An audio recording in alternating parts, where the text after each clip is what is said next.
Selamat sore, teman-teman dan Bapak. Di sini kami kelompok 8 akan mempresentasikan dan membuat dashboard interaktif melalui Excel dengan data yang sudah ada, yaitu data Superstore.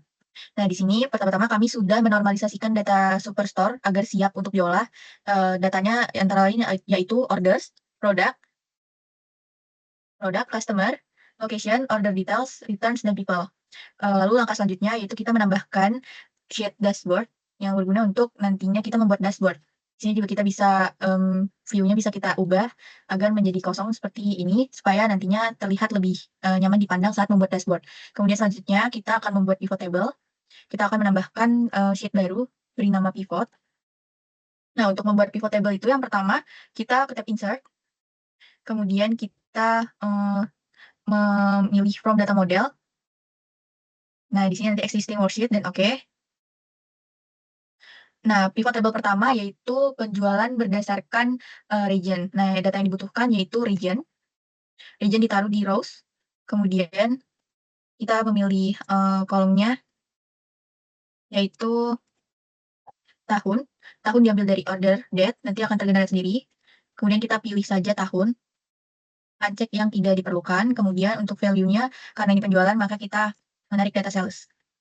Pastikan sales ini merupakan jumlah, maka selanjutnya kita mencari segmen untuk dijadikan filters dan kategori. Nah, selanjutnya kita ubah nama tabelnya menjadi sales by region. Kemudian, kita ubah, number formatnya menjadi, dolar. Lalu kita membuat, pivot chart-nya. Klik tab Pivot Table Analyze, kemudian Pivot Chart.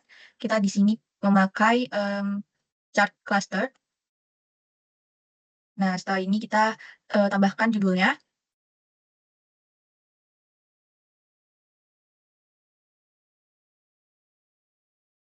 Kemudian kita pindahkan chart-nya ke dashboard. Nah, di sini kita tambahkan, shape untuk judulnya supaya lebih terlihat bahwa ini adalah dashboard yang akan digunakan.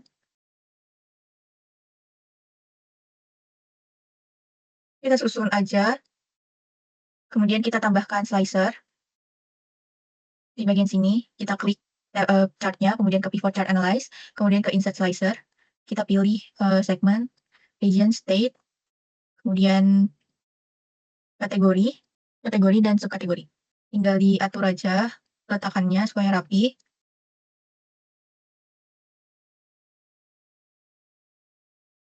Oke. Nah, kemudian, dapat dilihat bahwa slicer-nya berfungsi dengan baik. Ini saja untuk sentral aja. Nah, gunanya chart penjualan berdasarkan region ini, kita bisa mengidentifikasi wilayah mana yang memberikan kontribusi tertinggi terhadap penjualan perusahaan dan mana yang perlu perhatian lebih. Misalnya, dalam tahun kita filter, dalam tahun 2015, kita dapat melihat bahwa penjualan di East lebih tinggi daripada South. Penjualan tertinggi terjadi di East dan penjualan terendah ada di South. Analisis berdasarkan chart, penjualan per region ini juga berguna untuk mengambil keputusan strategis seperti alokasi anggaran, perluasan pasar, atau penyesuaian target penjualan berdasarkan potensi di tiap region-nya. Baik, mungkin sekian dari saya. Selanjutnya, akan dijelaskan, chart selanjutnya akan dijelaskan oleh rekan saya, Kak Rifki. Baik, terima kasih waktunya Mbak Fata atas penjelasannya tentang dashboard penjualan berdasarkan region. Untuk saat ini saya akan menjelaskan dan membuat sebuah dashboard dengan judul sederhana. Yang pertama kita lakukan adalah kembali ke halaman pivot.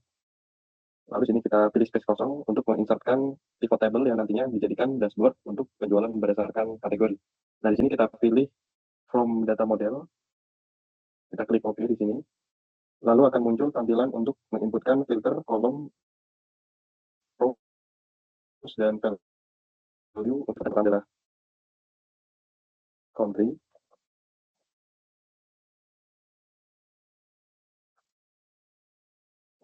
Lalu yang kedua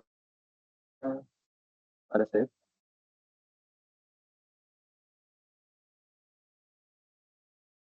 Lalu untuk kolomnya kita akan inputkan order date. Kita di sini pilih tahun karena untuk data memakai analisa tahun lebih mudah dipahami dan untuk analisanya lebih sistematisnya, di sini kita pilih kategori, karena nantinya kita akan melihat penjualan berdasarkan kategori. Lalu untuk value, kita pilih sales ini. Nah, sudah dilihat tabel daripada pivot tabel. Di sini kita ganti dulu formatnya dengan cara klik kanan lalu pilih menu number format. Lalu untuk currency-nya ubah ke dolar dan untuk desimalnya kita rubah ke 0. Kita klik OK di sini. Lalu otomatis sistem akan merubah currency yang semulanya belum terdefinisikan, mereka dolar atau rupiah, jadi kita definisikan di sini menjadi dolar agar lebih mudah dipahami untuk datanya. Lalu yang selanjutnya, kita akan mengubah data dari tabel pivot table ini ke dalam pivot chart dengan cara pada menu pivot table analyze, kita pilih fitur pivot chart di sini. Di sini akan muncul beberapa pilihan. Kita mungkin bisa pilih yang sesuai dengan data kita, yang bisa menggambarkan visualisasi data kita yang lebih efisien. Mungkin di sini saya pilih chart bar ya. Baik, kita klik OK di sini. Nah, di sini akan muncul hasil dari visualisasi dari chart yang kita buat tadi. Di sini kita klik tambah. Lalu di sini kita pilih cara pendapat. Nah, di sini kita berjudul penjualan berdasarkan kategori. Oke, sudah. Nah, di sini untuk memindahkan tabel ini ke dalam halaman dashboard, bisa kita pilih klik kanan lalu move chart. Nah, di sini kita pilih untuk yang halaman dashboard. Lalu kita klik OK. Lalu dia akan otomatis dibawa ke dalam halaman dashboard. Di sini kita atur saja karena ini tugasnya formatnya dashboard, yang di mana dashboard nantinya akan berisikan beberapa tampilan dari data. Ini kita rapikan dulu sebentar. Nah, untuk slicernya karena belum terkoneksi, kita akan melakukan koneksi slicer ke dalam dashboard ataupun chart kita dengan cara klik kanan. Kita pilih report connection di sini. Nah, di sini sudah akan otomatis tertampilkan pivot table kita. Di sini kita tinggal klik saja untuk memastikan slicer tersebut akan terkoneksi dengan tabel chart kita. Kita lakukan untuk semua slicer di sini.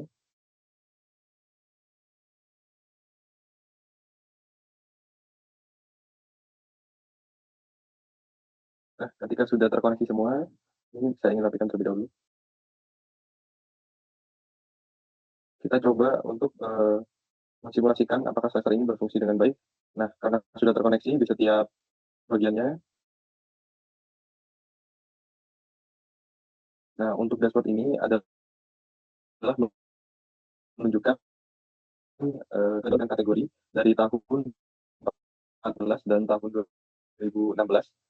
Nah, penjualan terjadi pada tahun 2017, di mana pada subkategori teknologi.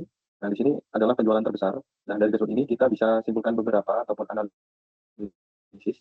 Jadi kita harus fokus untuk mengkampanyekan inovasi produk di dalam. Lalu untuk bidang kategori yang penjualan belum maksimal, mungkin kita bisa tingkatkan performanya dengan cara memaksimalkan promosi ataupun ya, seperti itu.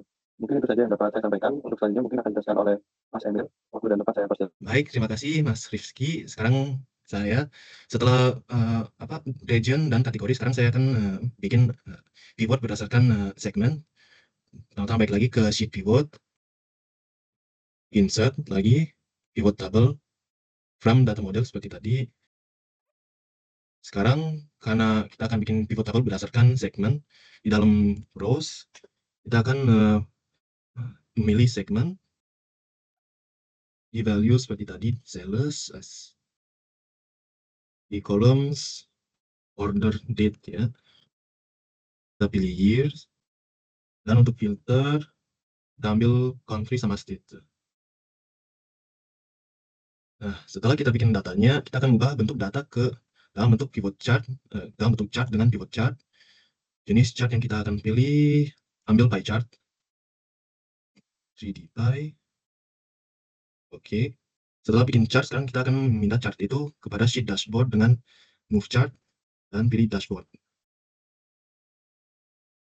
Setelah chartnya dipindah kepada dashboard, karena chartnya belum dikoneksi dengan slicer, Kita perlu koneksi dulu, berarti ke slicer, klik kanan, report connections, dan kita bisa lihat pivot table yang baru dibikin di sini. Setelah ini kita bisa lihat bahwa pivot table segmen benar terkoneksi dengan slicernya. Nah, kenapa saya memilih pie chart buat membuat penjualan berdasarkan segmen itu, karena dengan pie chart itu gampang untuk bikin perbandingan antara 3 segmen ini, consumer, corporate, dan home office. Misalnya di sini tahun 2004 kita bisa lihat bahwa consumer itu adalah bahwa penjualan dengan consumer itu memang lebih banyak deh dibanding corporate dan home office. Berarti di sini kita bisa memilih strategi promosi paket dengan di mana kita bisa menjual bahan consumer dengan bahan yang lain seperti corporate atau home office sebagai suatu paket. Sekarang akan dilanjutkan kepada rekan saya, Mbak Dewi. Baik, terima kasih Mas Emir untuk kesempatannya. Kali ini saya akan lanjutkan untuk membuat pivot table dampak diskon terhadap profitabilitas. Langkah yang pertama, kita kembali ke sheet pivot. Di sini kita tambahkan pivot table yang baru. Kita klik tab insert, pivot table, klik from data model, klik OK. Di filters kita tambahkan region dan order date. Di values-nya kita tambahkan discount dan profit. Di rows-nya kita tambahkan subkategori. Kita akan ubah kolom sum of discount-nya, kita klik kanan, kita klik value field settings, kita klik average, lalu di number format kita klik percentage-nya. Harus dipastikan di semua basisnya ada 2, lalu kita klik OK. Di sini kita ubah currency-nya ke dolar, lalu kita klik kanan, kita klik number format, kita klik currency, lalu kita pilih yang ini, klik OK, klik kanan, kita hilangkan desimalnya, klik OK. Setelah itu kita klik pivot table analyze, kita masukkan pivot chart-nya. Di sini saya pilih yang paling bawah yang bernama combo. Saya pilih yang opsi kedua, yaitu yang clustered column, yang line on secondary axis. Di sini saya klik icon plus di sebelah kanan atas. Saya tambahkan chart title-nya. Di sini namanya yaitu dampak diskon terhadap profitabilitas. Lalu saya tambahkan data label di panah kanan, saya klik more option, lalu saya uncheck values-nya. Kemudian ini dipindahkan di klik kanan chart ke dashboard, klik OK. Di sini akan saya rapikan dulu.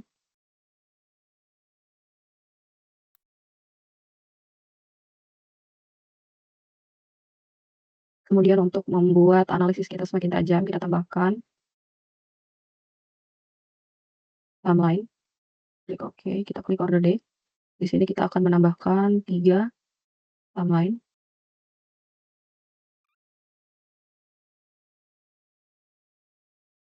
Di sebelah kanan kita buat yang per tahun, per quarters, dan per bulan. Kita perlu menambahkan slicer untuk grafik diskon terhadap profitabilitas. Pada masing-masing slicer kita klik checklist di pivot table 1, lalu kita klik OK, dan dilakukan ke keseluruhan slicer. Sekarang kita akan mencoba penggunaan slicernya apakah sudah bisa digunakan. Oke, setelah kita klik Arizona, dan ini sudah otomatis terkelompokan. Untuk tahunnya kita pilih yang 2016, yang kuartalnya kita pilih kuartal Q2 di tahun 2016, kemudian di bulannya kita pilih yang bulan Mei. Maka dengan demikian slicer yang sudah kita koneksikan sudah bisa digunakan. Nah, pada dashboard dampak diskon terhadap profitabilitas, ini fungsinya untuk menunjukkan hubungan antara diskon yang diberikan dan dampaknya terhadap keuntungan atau profit dari masing-masing kategori produk. Sekian presentasi dari kelompok 8. Apabila ada kekurangan, mohon dimaafkan. Terima kasih.